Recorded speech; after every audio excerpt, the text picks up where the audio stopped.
My husband's therapist told him to open up emotionally. Apparently, he took that very literally.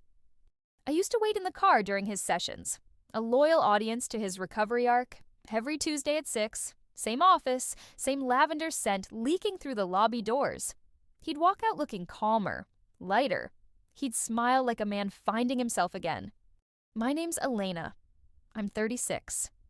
And for the past year, I truly believed therapy was saving our marriage. After he lost his job, everything fell apart. The panic attacks, the distance, the half-finished sentences that used to be us. So when he agreed to therapy, I thought it was the first good sign in months. I told my friends, he's finally talking to someone. I didn't realize who that someone would become. At first, it was just longer sessions, then rescheduled ones, late evenings, weekends. He'd say, "She's helping me work through things." And I believed him because I wanted to. But lately, he came home too calm, too composed, like someone who'd already been forgiven for something I didn't know about yet. And when he said his therapist encouraged him to be more open, I didn't know that meant his heart, and eventually his hands, because therapy was helping him, all right, just not in the way either of us expected. When it all started, I thought love could fix anything. After he lost his job, he unraveled in slow motion. Sleepless nights, panic attacks that came like storms. Some mornings, I'd find him sitting in the shower, fully dressed, water running cold, whispering that he didn't know who he was anymore. And I'd hold him, like maybe I could rebuild him piece by piece if I just loved hard enough. When he finally agreed to see a therapist, it felt like the first breath after months of drowning. I booked the appointment myself, filled out the forms, waited in that beige lobby with a stack of self-help books I pretended to understand. I wanted to be the kind of wife who stayed, the kind who helped. And for a while, it worked. He started sleeping again, smiling, even. The man who once couldn't look me in the eye was suddenly laughing at breakfast, making plans, talking about new beginnings. For the first time in months, I thought we were safe again. But then, little things began to shift. He guarded his phone like it carried state secrets, started dressing sharper for sessions, cologne, pressed shirts, a hint of something performative in the way he buttoned up. And sometimes, he'd come home humming songs I'd never heard before. I told myself it was progress, that healing can make people strange for a while. But deep down, I knew. Healing was supposed to make him lighter. Yet somehow, something about him felt heavier. It started with a phone call I almost ignored. "Hi, this is the Brookstone Wellness Clinic. We're confirming Mr. Hayes' next appointment for Thursday at 6 p.m. I frowned, balancing my phone between my shoulder and ear. "Thursday? Are you sure? He goes on Wednesdays." The receptionist's tone was polite but certain. "No, ma'am. Thursday. It was rescheduled last week." When I hung up, I told myself it was nothing. Maybe they'd changed it and he forgot to mention it.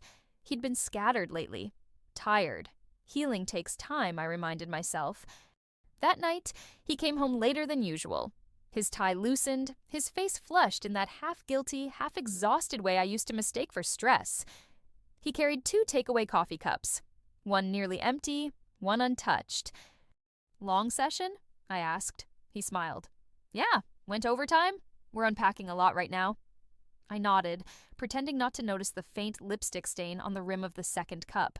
A soft mauve, the kind that doesn't smudge easily. For a second, my throat tightened. Then the voice in my head started its usual routine. Maybe the therapist wears gloss. Maybe he grabbed an old cup from the office. Maybe you're being paranoid again. Because that's what love does when it's cornered. It builds excuses faster than truth can walk in. Later that night, he fell asleep instantly. I lay awake, staring at the ceiling, my mind playing back every calm smile, every breakthrough he claimed to have. I wanted to believe therapy was helping. I wanted to believe he was getting better. But deep down, I already knew. I just didn't know who it was helping him get closer to. It was supposed to be a good day. He'd been anxious all week, so I decided to surprise him. His favorite lunch, still warm, packed neatly in the passenger seat. A small act of love, I told myself. Proof that we were getting back to normal. The clinic looked different in daylight. Too peaceful, too ordinary. The kind of place where people go to fix what's broken, not destroy what's left. I parked across the street, rehearsing what I'd say when he came out. "You've been doing so well. I'm proud of you." But I never got to say it. Because he stepped out of the building, not looking tired or tense, but laughing. And beside him was his therapist, mid-30s. The same calm voice that once told me, "Trust is everything, Elena. Healing takes both of you." She wasn't wearing her professional mask now, just a soft smile like she already knew the punchline to a joke I hadn't heard yet. He reached for her hand. She didn't pull away. And when he kissed her, quick, familiar, practiced, my world folded in on itself. The takeout bag slipped from my hand, hitting the pavement with a dull thud. Grease bled through the paper, pooling at my feet. For a second, I couldn't breathe, couldn't move. Just watched them walk to his car, their laughter floating through the air like something holy that had been corrupted. And in that moment, I realized, in one breath, therapy stopped being a place for healing and became a crime scene for hope. That night, I didn't cry. I set the table instead. One plate, one glass of wine, candlelight flickering off the silverware like an interrogation lamp. When he walked in, he was glowing, that post-therapy calm he always wore like a medal. "Hey," he said, hanging up his coat. "I think I had a breakthrough today." I smiled faintly. "How was your session?" He didn't even hesitate. "Good. We're finally making progress." I slid my phone across the table. The screen lit up between us, a photo I'd taken from my car. Him. Her. That kiss I could still feel like a bruise on my lungs. His face changed. The calm cracked, and something frantic started bleeding through. "Elena, it's not what it looks like." "Oh, because it looks like my husband's mental health improved the moment he stopped being faithful." He sat down hard, rubbing his hands together. "It just happened. She understands me. I didn't mean for it to—" I cut him off with a tilt of my head. "For it to heal you?" He swallowed. "We've been seeing each other after sessions, just to keep working through emotional intimacy." There it was, the rebrand of betrayal, turning infidelity into therapy homework. I leaned back, exhaled slowly, and said, "Congratulations." He blinked. "For what?" "You're cured of honesty." The candle flickered between us, tiny and cruel, like the last bit of warmth left in the room. He reached for my hand, but I didn't move. For the first time in a long time, I didn't need answers. I just wanted distance. I didn't scream. I didn't beg. I did what he never thought I would.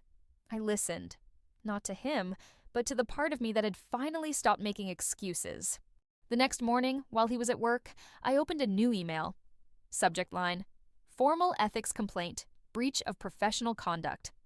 I attached everything: timestamps, texts, call logs, credit card statements, and that photo of the kiss that had burned itself into my eyelids. I hit send.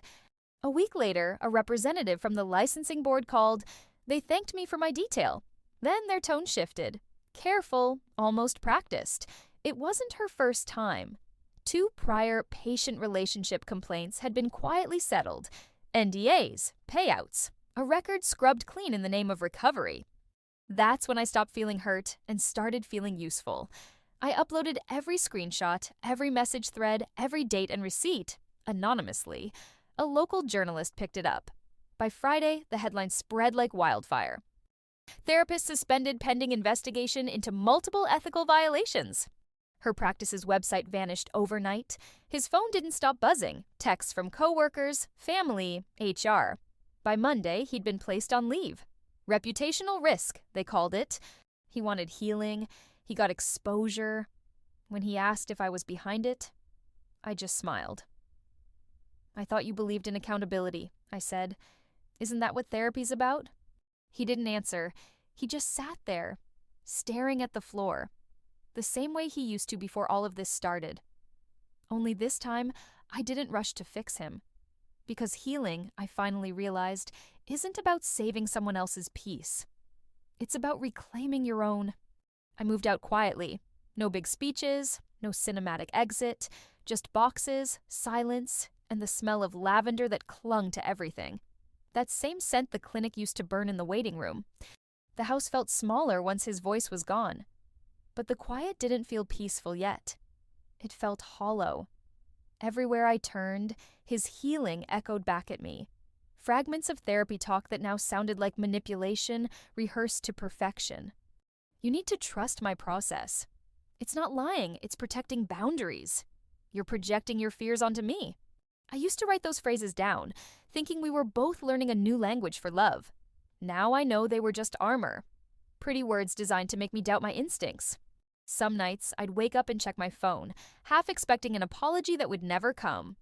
Instead, I'd scroll back through our old texts. I'm proud of us. We're getting better. Thank you for believing in me. Every word was a ghost with perfect punctuation.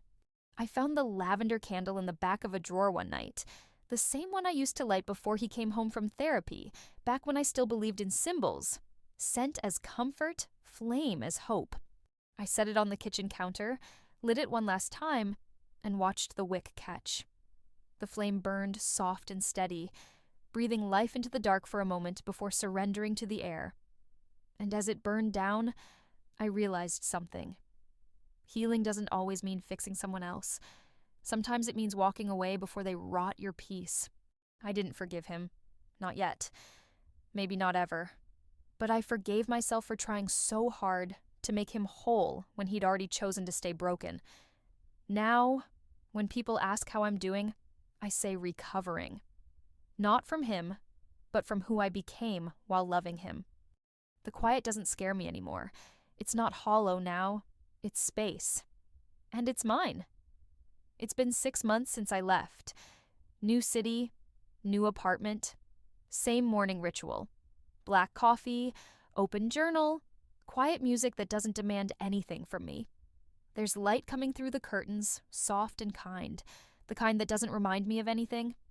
People still tell me time heals all wounds. Maybe, but some wounds don't close.